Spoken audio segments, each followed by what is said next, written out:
Bienvenue et merci à toutes et tous pour votre participation à cette deuxième journée de webinaire professionnel proposée par le Salon du Livre et de la Presse Jeunesse en Seine-Saint-Denis. 2 journées composées de plus de 80 rencontres avec l'édition de jeunesse. Nous sommes également heureuses et heureux de vous inviter au salon qui s'apprête à ouvrir ses portes mercredi prochain, le 30 novembre, et qui se déroulera jusqu'au lundi 5 décembre à Montreuil. En tant que professionnel du livre et de l'enfance, il vous suffit de vous accréditer en ligne sur slpjplus.fr pour vous y rendre en accès libre sur toute la durée de l'événement. Pour l'heure, nous avons le plaisir de laisser la parole aux éditions Gallimard, à qui nous souhaitons un joyeux anniversaire il et elle fêtent leurs 50 ans. Et nous donnons la parole tout de suite à Marie Lalouette qui va modérer cette rencontre. N'hésitez pas pendant celle-ci à faire remonter vos questions dans la rubrique questions-réponses en bas de votre écran et il y aura 5 minutes en fin de webinaire pour y répondre. Bonjour, merci beaucoup. Bonjour à toutes et à tous, bienvenue dans ce webinaire. Donc, bien sûr, cette année, c'est l'anniversaire des 50 ans de Gallimard Jeunesse. À cette occasion, est sorti en librairie le 10 novembre un livre qui retrace ce demi-siècle d'édition. C'est notre sujet du jour. Comme le veut l'usage, nous allons commencer par des présentations. On commence par Edwige Pasquet, présidente de Gallimard Jeunesse depuis le départ de son fondateur Pierre Marchand en 1999. Aujourd'hui, tu es à la tête d'une équipe de 90 personnes qui publie environ 400 titres par an.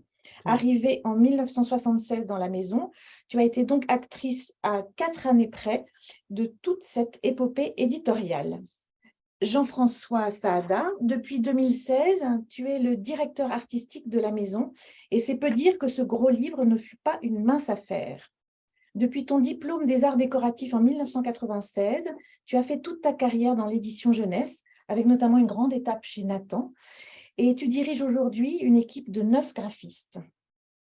Alors, une fois n'est pas coutume, je vais également me présenter parce que je tiens ici un double rôle. À la fois, j'assure la modération de cette rencontre, mais aussi je suis l'autrice principale de ce livre, donc une double casquette. Edwige m'a confié cette lourde tâche parce que jadis, j'ai commencé ma carrière d'éditrice chez Gallimard Jeunesse, mais aussi parce que plus récemment, j'étais rédactrice en chef de la revue des livres pour enfants et donc rompue à l'exercice de l'interview. Parce que, Edwige, tu souhaitais une approche plus journalistique qu'universitaire pour ce livre, avec de nombreux verbatims des acteurs de cette histoire que j'ai pu interviewer, avoir la chance d'interviewer. L'idée étant que les jeunes professionnels, autant éditeurs et éditrices, bibliothécaires, libraires, qu'auteurs et autrices, puissent regarder ces 50 années comme une matière vivante qui a à voir avec le présent de leurs métiers respectifs par un jeu de fondation et d'héritage. Donc, je présente le livre maintenant. Vas-y, Jean-François, tu fais mon assistant. Je peux difficilement vous dire qu'il est formidable et encore moins qu'il est bien écrit. Ça serait malvenu. Je peux vous dire que nous y avons travaillé plus de 2 ans, d'où notre tutoiement d'ailleurs, parce qu'on s'est rencontrés à haute dose. Je peux dire aussi qu'il pèse 1,1 kg. Il est super lourd en fait. Il compte 384 pages, plus de 1000 documents iconographiques, et ça non plus ce n'est pas rien, que j'ai embêté beaucoup de gens avec 1000 questions et que toute l'équipe de graphique de la maison s'y est mise pour que, ainsi que le service de fabrication qui a fait des merveilles avec ce double format de papier, petit pour le texte, large pour l'image, et cette reliure à l'allemande. Qui est assez particulière.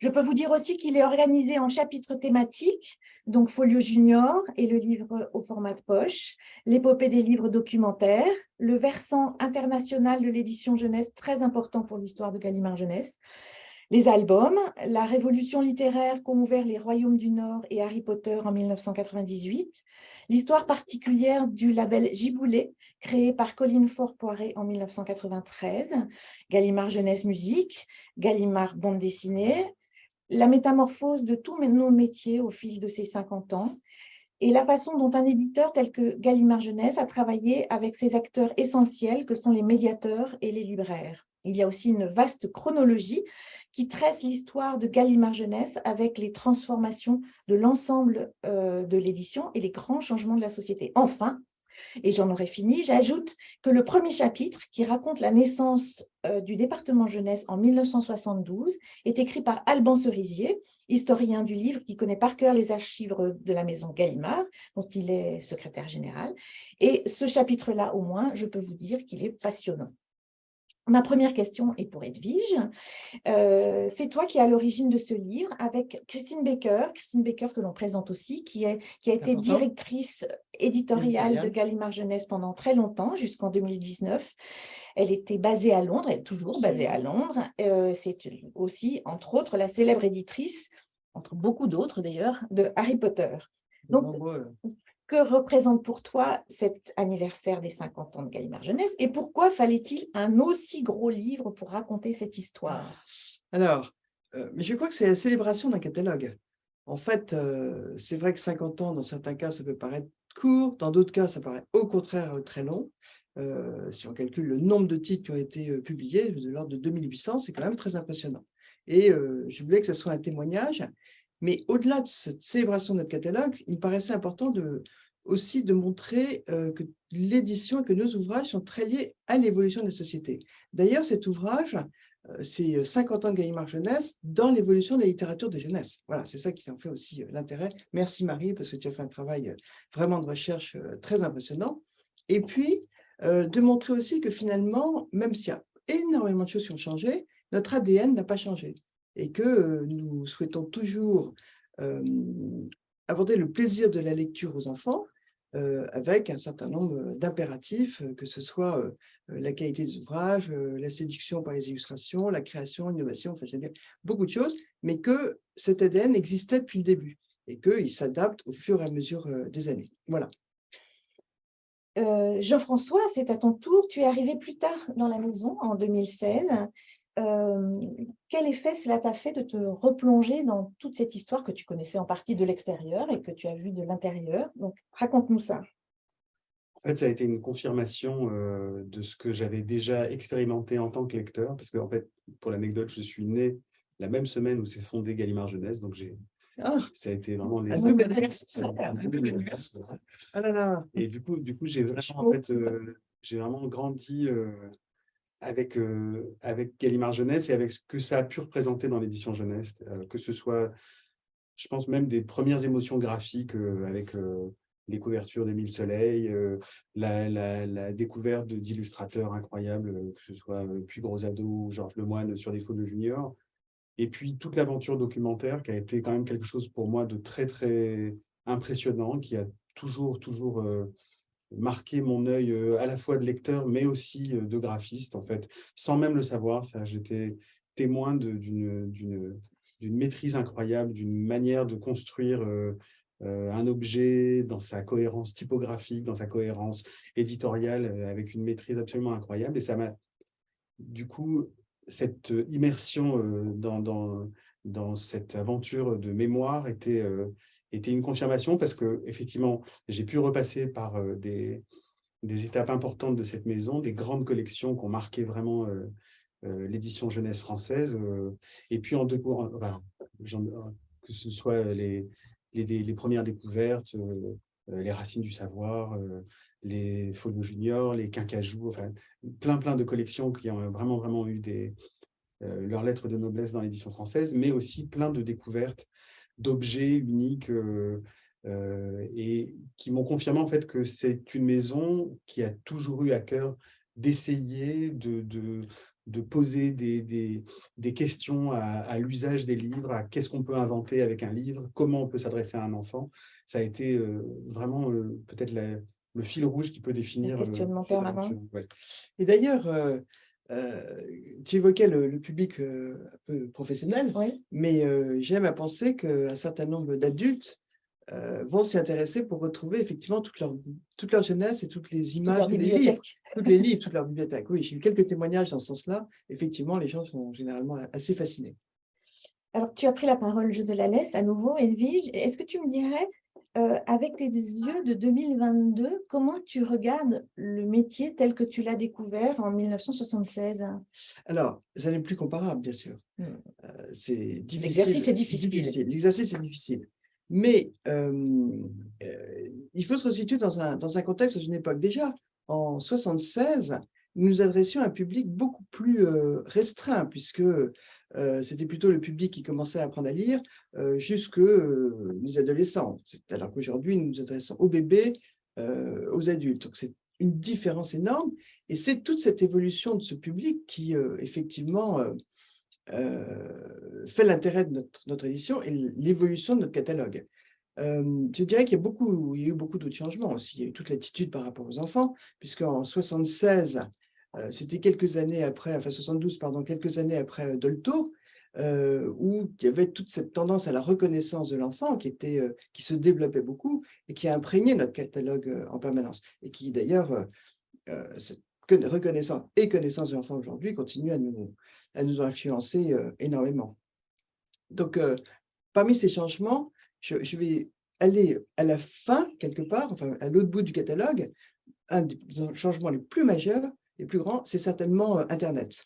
Toutes les possibilités que nous avons appelées Internet, je pense que tu auras l'occasion d'en parler, Jean-François, déjà sur les maquettes, sur un certain nombre de choses, et puis les réseaux sociaux, où aujourd'hui, notre métier, qui précédemment, nous avions un contact difficile avec nos lecteurs en direct, c'était plutôt dans les salons ou à travers nos prescripteurs, que ce soit les libraires, que ce soit les enseignants, que ce soit les bibliothécaires, que ce soit les journalistes. Aujourd'hui, nous pouvons nous adresser directement à notre lectorat, pour les envoyer en librairie, bien sûr, mais ce lectorat, d'ailleurs, que nous retrouvons sur les réseaux. Et non seulement nous pouvons nous adresser à eux, mais nous pouvons tirer des mines d'informations aussi de ces réseaux sociaux. Donc ça a été un spectre complètement différent dans notre métier d'éditeur. C'est un spectre, une ouverture complètement différente. Tout à fait. Donc, je prends les deux extrêmes, voilà, qui pour moi sont les plus frappants. Tu joues à saute-mouton. Je joue à saute-mouton. Alors, il s'est passé un certain nombre d'autres choses en cours de route, mais on va dire que ce sont les plus frappantes. Alors, dans cette histoire, il y a un personnage important qui est Pierre Marchand, qui a été le fondateur en 1972 avec son ami Jean-Olivier Héron de Gallimard Jeunesse. Il est très important dans l'histoire de l'édition jeunesse, dans l'histoire de l'édition documentaire. Aujourd'hui, comment tu pourrais résumer son héritage qui est vivant ? Le résumé, c'est difficile parce qu'il a vraiment non seulement marqué le catalogue de Gallimard Jeunesse, mais je pense qu'il a marqué l'édition pour la jeunesse en règle générale, et j'ai quand même l'édition. Je crois qu'avec Jean-Olivier Héron, ils étaient deux précurseurs, deux visionnaires. Leur cahier des charges, quand ils sont arrivés chez Gallimard Jeunesse, avait porté sur deux points. Un premier, c'était de faire connaître la littérature du catalogue Gallimard aux enfants, le catalogue bien entendu adulte, et c'est tout de suite ce qu'ils ont fait avec une collection qui s'appelle Mille Soleils, dans lequel ils ont voulu mettre de très belles illustrations qui étaient illustrées par les plus grands illustrateurs de la publicité à l'époque. C'est déjà un signe de leur approche, pour faciliter cet accès à la lecture pour les jeunes, et qui étaient d'ailleurs les jeunes, ce n'était pas les enfants à l'époque, c'était plutôt les adolescents.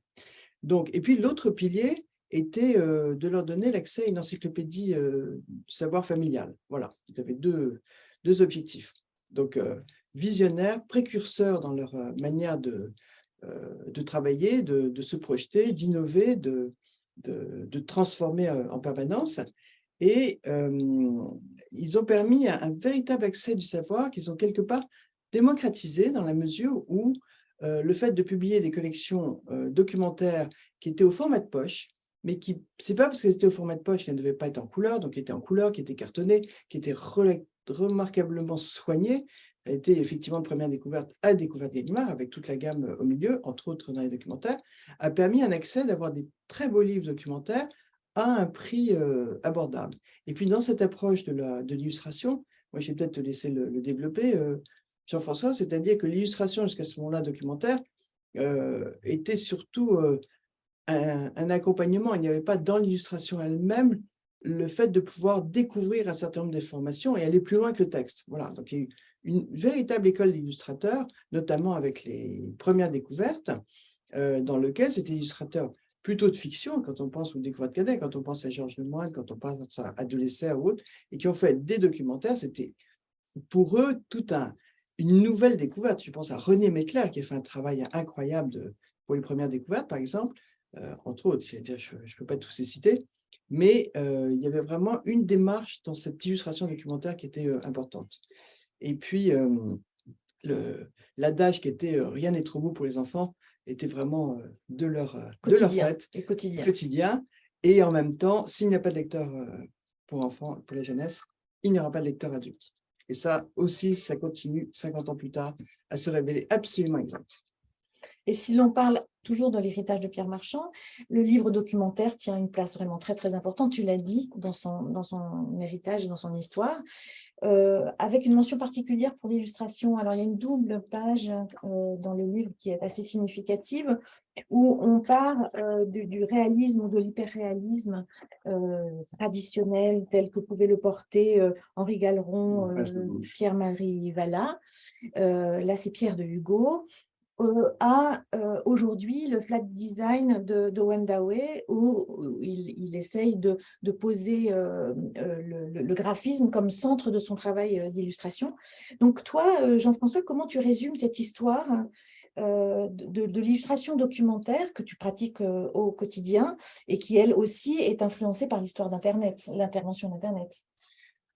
En fait, j'ai l'impression qu'il y a d'abord du côté justement de cette profession de foi de Pierre Marchand et Jean-Olivier Héron, de vraiment démocratiser et finalement reprendre la volonté encyclopédique telle qu'elle a pu être énoncée par Diderot et d'Alembert au XVIIIe, c'est-à-dire que vraiment avoir le catalogue le plus exhaustif et le plus précis de l'ensemble du monde sensible et le donner à voir de la plus belle manière qui soit, c'était vraiment à tout le monde. Et c'était vraiment quelque chose qui les a animés et qui est venu aussi dans un moment où peut-être, alors effectivement, Internet n'était pas là et on était dans une sphère d'images beaucoup plus raréfiée qu'elle ne l'est aujourd'hui. Et moi, je me souviens par exemple jusque dans nos années 70, je me souvenais de ça l'autre fois, on avait un rendez-vous, par exemple, avec Le Monde Animal, 1 heure par semaine à la télévision. Avec Marie Delagrange. Avec Marie Delagrange, exactement. Et c'était à peu près la seule case.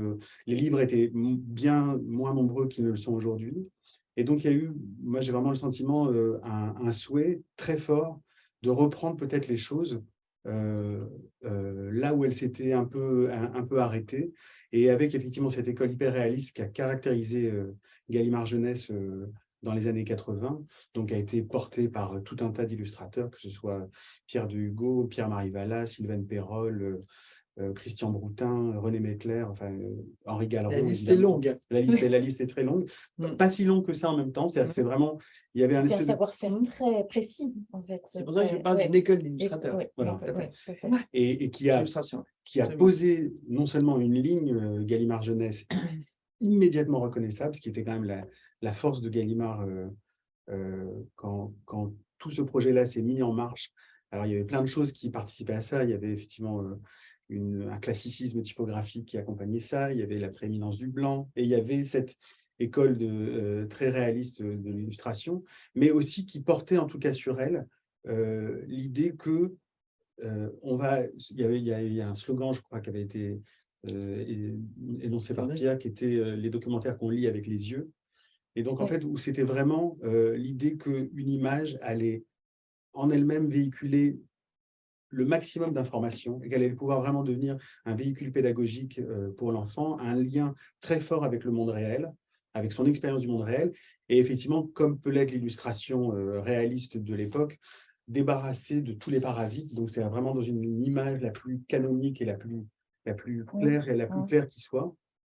Et c'était en tout cas vraiment quelque chose qui s'est incarné très, très fort dans cette maison. Alors après, en plus, avec ce qui a été la force de Gallimard Jeunesse, c'est de créer des espèces de passerelles sur cette même image, de pouvoir se dire peut-être qu'elle peut aussi bien convenir pour des projets fiction que pour des projets documentaires. Donc, on retrouvait quand même une ligne, en tout cas, qui se construisait chez Gallimard Jeunesse autour de l'image documentaire, de l'image réaliste, mais pas que. Et tout cela, effectivement, a vécu jusqu'à un moment donné où, d'une part, il y a eu, on pourrait dire quand même une explosion de l'offre éditoriale et documentaire en général dans les années 90. Il y a eu énormément de nouveaux entrants qui sont arrivés et qui ont considérablement allongé l'offre éditoriale. Et effectivement, une sphère d'image, comme je disais tout à l'heure, qui s'est totalement élargie avec Internet, avec les chaînes multithématiques, avec tout un tas d'éléments qui sont venus, du coup, peut-être un peu libérer cette image du poids qu'elle avait, en fait, des espèces de mission qu'elle avait d'enseigner à l'enfant, et qui a pu, du coup, un peu la libérer et organiser des passerelles vers des images peut-être un peu plus lâchées, un peu plus signées au niveau. Alors, nous, on emploie le terme arty, qui est effectivement qui met en avant. Alors, une forme de libération, effectivement. Voilà, qui met en avant peut-être un caractère plus auteur de ces images. Non pas que, je ne veux pas du tout dire par là que un Henri Galeron ou un Christian Bretin ne sont pas des artistes, c'est des immenses artistes, mais simplement, ils étaient vraiment au service d'une pédagogie de l'image. Et du coup, à partir du moment où l'image documentaire pouvait être démultipliée sur d'autres canaux, ça a permis aussi à l'illustration documentaire de se libérer un peu de cette contrainte-là et d'aller vers d'autres territoires graphiques. Eh bien, et moi, de mon côté, quand j'ai travaillé sur toute cette matière, j'ai été frappée de voir à quel point le passage du siècle, c'est-à-dire 99, 98, 99, 2000, avait été un moment d'une révolution extrêmement intense, qu'on n'a pas forcément mesuré sur le moment. Mais alors, dans la maison particulièrement, c'est le départ de Pierre Marchand en 99, révolution s'il en est. Mais d'un point de vue plus vaste, c'est aussi le bouleversement littéraire qu'a représenté Harry Potter et la même année. Et les Royaumes du Nord de Philippe Pullman et Junk de Melville Burgess. 3 titres fondamentaux. Ça a été aussi la concentration dans l'édition, l'apparition d'un mot qu'on utilise beaucoup aujourd'hui, qui est celui de la surproduction. On a commencé à s'inquiéter en fait de cette surproduction. On a aussi bouleversé tous nos outils de travail. Et donc, toi, Edwige, dès le départ de ce projet, tu as souhaité qu'il y ait tout un chapitre consacré aux métamorphoses de nos métiers. Et j'ai envie de reposer la question à Jean-François, puisque le graphisme est au centre de beaucoup de choses. Je voudrais ajouter quelque chose en ce tournant des années. C'est qu'il y a un événement qui était majeur, c'était la création de grand format. La publication de Pullman du Royaume du Nord, qui était publié au grand format, parce qu'à l'époque, c'est un ouvrage qui ne peut pas rentrer dans Folie Junior. Donc, exceptionnellement, nous avons décidé de le publier au grand format. Nous savons aujourd'hui ce que c'est que le grand format. Donc, ça illustre très bien ces premières fois chez Gallimard Jeunesse, de même qu'on aurait pu l'évoquer au début, le son avec les petits imagiers sonores. Oui, voilà, ce sont vraiment des créations qui ont complètement impacté l'édition. Et donc, je revenais au graphisme. Tu as appris ton métier, toi, tu es sorti des Arts Déco en 96. Le métier auquel tu t'es formé à ce moment-là, qu'est-ce qu'il a à voir avec le métier tel que tu le fais aujourd'hui?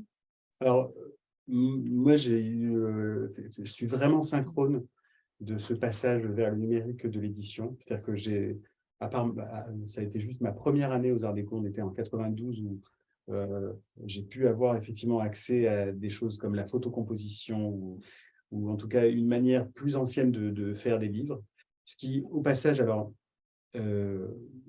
donne aussi un peu une idée de la maestria de ce qui a pu être fait dans cette maison dans un temps qui n'était pas celui du numérique. Vous avez touché du doigt en revisitant toutes ces archives. Exactement. Et c'est-à-dire qu'effectivement, on était sur des livres, entre guillemets, faits main, et qui n'ont absolument pas à rougir de l'épreuve du temps, qui restent des objets dans des grilles typographiques, dans des compositions qui sont absolument admirables.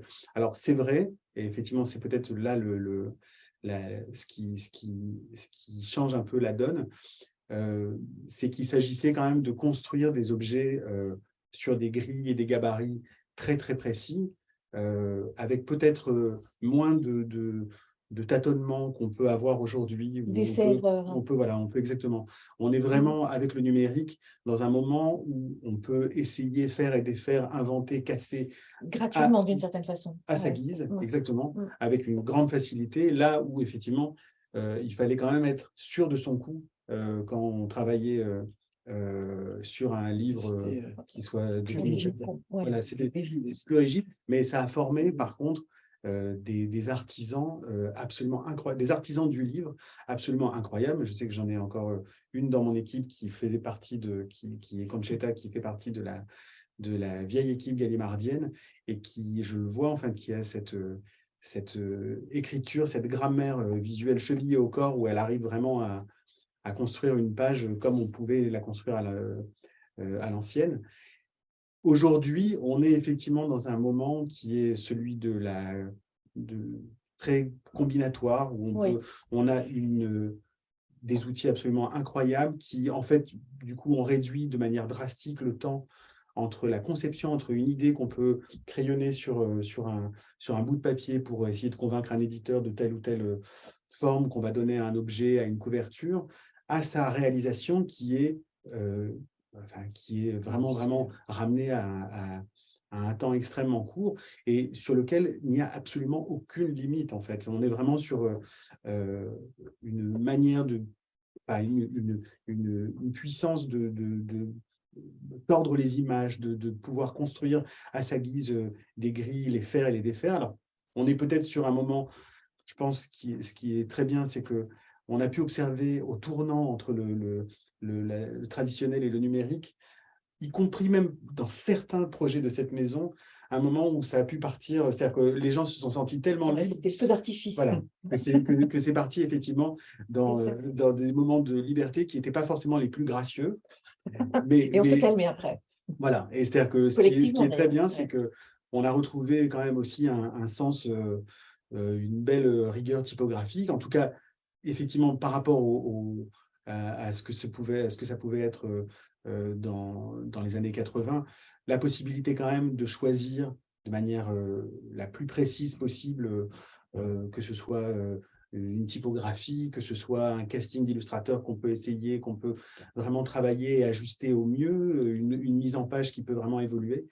Et c'est vrai que ça a été le passage au numérique a été une très, très grande libération. Après, c'est vrai qu'aujourd'hui, ça te permet de t'en donner à cœur joie sur les couvertures de la littérature, par exemple. Ouais. On voit une véritable évolution entre ces dernières années et qui aujourd'hui ont explosé avec d'autres règles, j'allais dire, d'autres objectifs. Ce que tu disais quand je t'ai interviewé, c'est que tu avais le sentiment qu'au départ, les couvertures, on donnait les clés de la couverture à un illustrateur.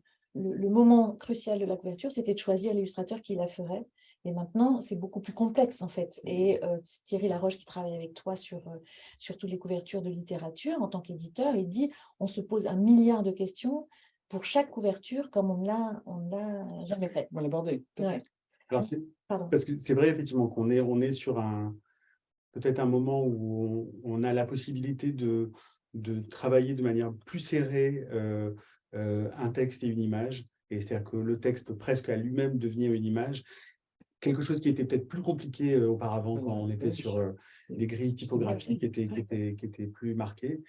Et ça veut dire qu'effectivement, on a tout un temps de gestation qui peut être très long et qui se passe. Alors, ce qui est très bien, c'est qu'on est quand même à l'ancienne, c'est-à-dire qu'on est tout le temps à crayonner, à se faire des petits croquis sur des bouts de papier, en sachant que voilà, qu'à un moment donné, après, on va basculer vers la réalisation numérique, qui, elle, sera totalement libre. Et jusqu'à devenir une réalisation industrielle au bout de la chaîne. Oui. Puisque aujourd'hui, toutes les règles en imprimerie et autres sont beaucoup plus normées, strictes. Enfin, c'est une dimension. Les plannings, voilà. C'est vraiment. Même si nous n'avons absolument pas respecté tous nos plannings. C'est grand écart dans notre métier. Non, mais ça, c'est. Là, tu avais imaginé aussi qu'effectivement, tu as cité le nombre de pages et autres, mais il n'est pas du tout exhaustif. On aurait pu faire le double. Ben, absolument, parce que moi, j'ai pensé, par exemple, à une collection que nous avions faite, c'était 365 titres. puisque c'était 365 jours par an. Tu imagines si tu avais dû inclure l'ensemble, c'était un jour d'événement. Pour nous approcher de la conclusion, je n'ai pas eu la cruauté de vous demander de choisir votre livre préféré parmi les 15 000 publiés par Gallimard en 50 ans. Ça aurait été assez terrible. En revanche, je vous ai demandé à chacun de choisir un livre à la fois qui ne serait plus possible aujourd'hui et un autre livre qui, lui, n'aurait pas été possible dans les années du début de Gallimard jeunesse. Donc, la parole à Edwige pour commencer. Donc, quel est pour toi le livre que tu as fait dans le passé et qui serait totalement inenvisageable aujourd'hui? C'était une collection, voilà. Une collection qui était totalement visionnaire à son époque, qui était publiée en 96. C'était des petits coffrets. Aujourd'hui, les coffrets ont complètement changé, le format n'a plus rien à voir.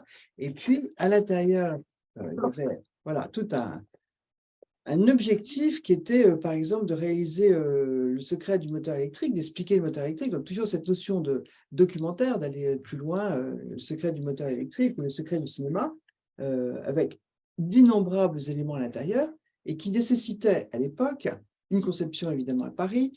Quand je dis la conception, c'est l'illustration, la réalisation de l'ensemble à Paris, puis d'importer des objets de Chine en Italie, où l'ensemble de l'ouvrage était assemblé en Italie. Voilà, puisque à l'époque, tout ce qui se passait en Chine n'était pas encore développé.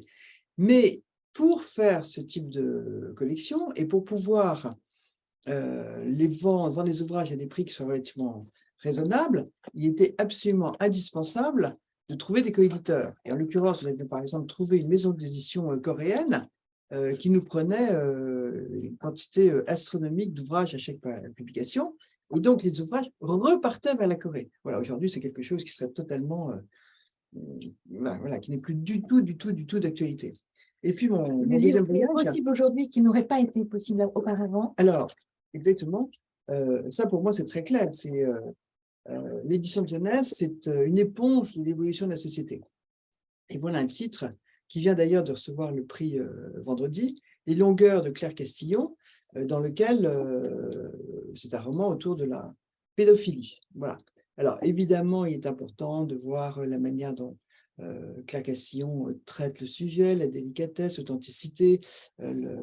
Voilà, c'est un sujet qui, Dieu sait s'il est difficile, mais c'est un sujet que nous n'aurions jamais imaginé à l'époque traiter. Il appartient à la collection Scripto, dans laquelle vous avez un certain nombre de titres qui sont des sujets qui n'auraient jamais été abordés il y a 50 ans, clairement. Qui pour un public est plus âgé que le public auquel nous adressions il y a 50 ans. Voilà. Jean-François, à ton tour. Alors, quel livre est tombé sous tes yeux pendant cette aventure et qui te semblerait impossible aujourd'hui? Alors, il y en a un certain nombre, mais c'est pour effectivement peut-être rejoindre un peu ce qu'on se disait sur l'illustration documentaire réaliste. Cette magnifique collection, alors je l'ai prise aussi parce qu'elle a été un grand moment d'édition. C'était un partenariat entre Gallimard et Larousse, donc les découvertes juniors. Et pour l'anecdote, en fait, on s'est inspiré de la grille en 7 colonnes pour la reproduire en fait dans ce livre-là, dans le livre des 50 ans de Gallimard Jeunesse, donc comme un hommage. Et donc, il faut juste se dire, donc je crois qu'il y a eu 20 volumes qui ont été faits.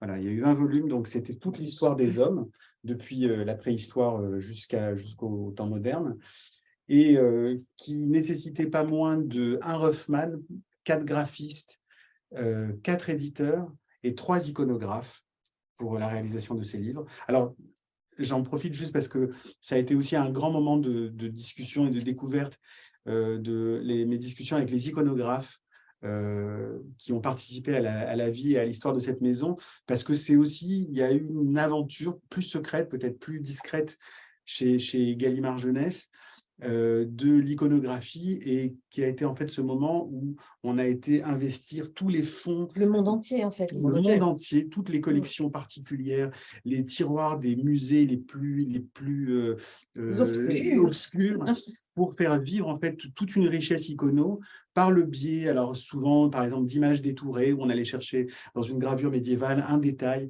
et qu'on allait mettre en valeur dans une mise en page. Et du coup, ça a été effectivement un moment très émouvant, en fait, le récit de ces iconographes qui disaient parcourir vraiment l'ensemble du monde pour ramener toute cette matière visuelle et qui ont fait quand même les riches heures de collections aussi exceptionnelles que les découvertes Gallimard, par exemple. Voilà, tu vois que les découvertes Gallimard, dans lequel effectivement cette recherche a atteint son apogée, mais je citerai aussi les guides Gallimard, dans Tout à fait. lesquels il y a Donc, une qui s'adressent aux iconographie adultes, absolument, oui, Ouais. absolument, et qui ont été créés par, par Pierre au Marchand. sein de, voilà, aussi. par Pierre Marchand au sein de Gallimard Jeunesse, et qui sont le fruit d'une recherche étonnante. Je ne vais pas alors- lancer là-dedans, parce que ça durait trop longtemps. Et alors, Mais c'est vrai que, ouais. alors, j'en parlais aussi, je faisais une allusion sur l'illustration réaliste, et c'est vrai que ça a été aussi une question qui s'est posée à un moment donné. L'offre, comme je disais, c'est démultiplié, l'offre éditoriale s'est démultipliée, ce qui a aussi, du coup, donné quand même une diminution de la vente moyenne de titres par ouvrage, et ce qui fait que la technique des illustrations réalistes est devenue aussi quelque chose de peut-être plus compliqué, en tout cas, à faire entrer dans le devis d'un ouvrage. Ouais. Voilà, parce qu'on est effectivement sur des illustrations qui sont très longues à réaliser, qui veut dire du coup un temps passé long par l'illustrateur, donc un prix à payer pour l'illustration. Et ce qui fait que du coup, c'est une vraie question qui s'est posée aussi à un moment donné, qu'il a fallu résoudre de diverses manières, soit en essayant vraiment de garder au maximum une ouverture vers l'international pour chaque projet, pour pouvoir rémunérer correctement les illustrateurs, soit migrant à ce moment-là en migrant vers des illustrateurs qui avaient une technique peut-être plus rapide ou peut-être avec une écriture un peu plus fictionnelle. Voilà. Et alors, un livre tel que tu en fais aujourd'hui, que tu n'aurais pas pu faire quand tu étais petit. Voilà. Et donc, alors ça, c'est à l'autre bout du spectre. Alors, je n'ai pas parlé de l'album parce que l'album reste une page blanche qu'on remplit toujours avec la même joie et la même grâce au gré des illustrateurs et des rencontres qu'on peut faire et des auteurs évidemment qu'on peut faire. Donc j'ai l'impression que la problématique reste la même sur un album illustré. Elle reste la même que ce qu'elle était il y a 50 ans. Donc on est toujours sur la même écriture. Par contre, effectivement, voilà, sur le documentaire, là on arrive avec cette collection BAM. À peut-être un bout du spectre, on arrive à quelque chose qui a démarré presque avec la représentation en peinture, puis avec l'illustration réaliste, à quelque chose qui est devenu beaucoup plus pictographique et qui finalement correspond à un écosystème à la fois du jeu vidéo, à la fois d'Internet, de la data visualisation, des émoticônes, où en fait l'enfant d'aujourd'hui est dans ce décryptage de l'image très, très à l'aise et très plastique en fait dans cette manière de finalement se contenter de peu de détails sur une image pour pouvoir en saisir l'essence. Et du coup, c'est peut-être comme un espèce de long fil qui se tisse entre l'illustration réaliste ou telle qu'elle était pratiquée dans cette maison jusqu'à BAM, alors qui en plus au passage est aussi un renouvellement des genres thématiques, puisque celui-là, voilà, c'était on a ouvert sur rock pop, on en a fait un autre sur la soul music, avec des présentations par groupe, ce qui est aussi peut-être un thème qu'on n'aurait pas forcément trouvé il y a 40 ans. Et puis aussi, la démarche documentaire, quand elle a commencé, il était question d'acquérir de la connaissance, du savoir, parce qu'il n'était pas à notre disposition en tant qu'enfant à ce moment-là. Et là, maintenant, le savoir, il est partout. Et on est beaucoup plus, évidemment, sur Internet. Donc, le livre, il est plus dans une opération de tri et d'organisation du savoir que de conquête du savoir, ce qui est une mission complètement différente. Et cette collection-là, elle montre ça aussi. Et moi, j'en avais un aussi qui me semblait être à la fois dans l'impossible du présent et dans le possible du passé. En ce moment, en librairie, je ne sais pas si vous avez remarqué, mais il y a beaucoup de livres de fiction qui sont reliés en cartonné. Harry Potter a subi ce sort lui aussi. Et il y a 20 ans, on aurait trouvé ça, mais d'un ringard absolu, souvenez-vous, parce que le format, c'était le poche, c'était la souplesse, que sont aussi les grands formats. Et là, revenir au format relié, ça m'a fait un drôle d'effet. Je me suis dit, tiens, les éditeurs d'aujourd'hui ont passé d'autres cycles et les interdits que nous pouvions avoir il y a 10 ans ne sont plus les leurs et ils inventent des choses nouvelles.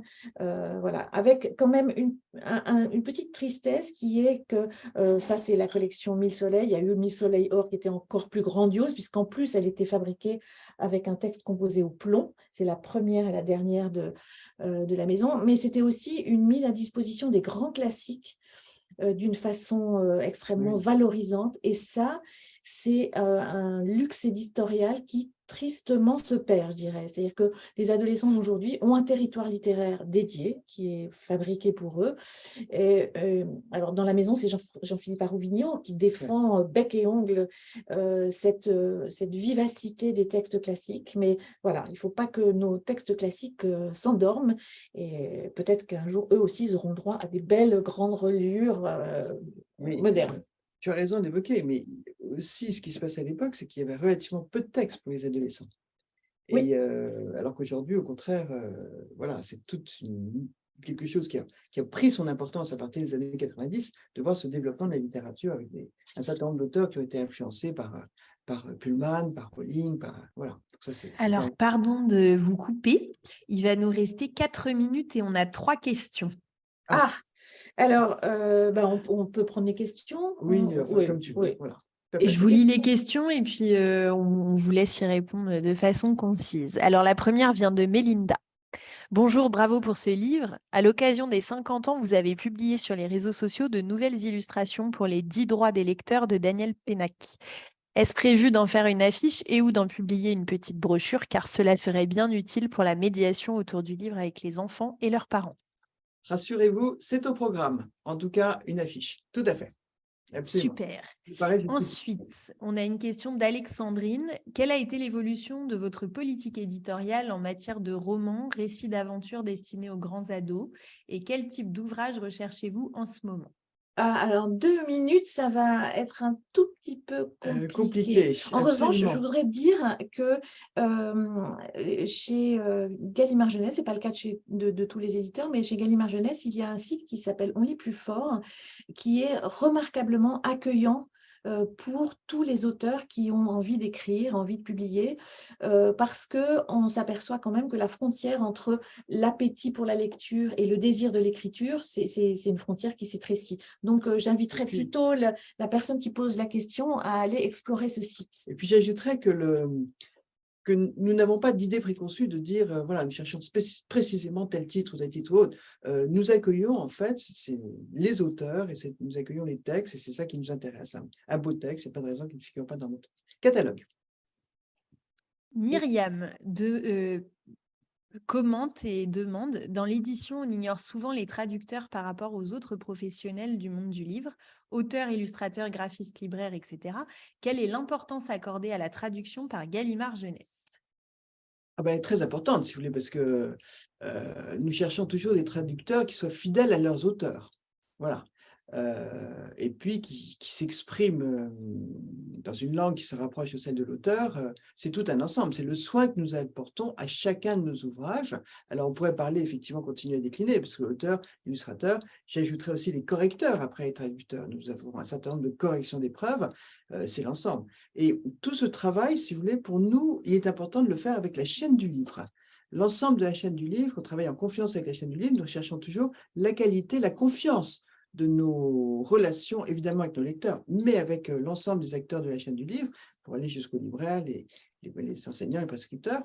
Et je dirais aussi quelque chose, peut-être en conclusion. Je voudrais remercier ce travail, ce bel ouvrage, et le travail d'un fruit d'une équipe, de l'ensemble d'une équipe, presque l'ensemble de Gallimard Jeunesse s'y est impliqué à un titre ou à un autre. Et ça a été très représentatif de toute cette réalisation de ce catalogue, de ces multiples titres, c'est que ça a toujours été un travail d'une équipe que je voudrais saluer. Et je voudrais saluer Marie Lalouette qui a porté le flambeau et qui a quand même dû creuser un certain nombre de sillons. Voilà, merci. Alors, on a encore 2 questions. C'est un vrai défi, parce qu'il ne nous reste que quelques secondes, d'y répondre de manière courte, mais je vous la lis. Vous dites, l'écriture et ou la fabrication n'a pas trop changé dans le cas de l'album. N'y a-t-il pas une évolution dans l'adresse aux enfants, dans l'écriture et dans les thèmes abordés? Qu'en pensez-vous? Alors, c'est vrai qu'aujourd'hui, d'abord les enfants, du fait de la télévision, du fait d'un certain nombre de la publicité, d'un certain nombre de choses, peuvent être ouverts à beaucoup plus de sujets pour les petits.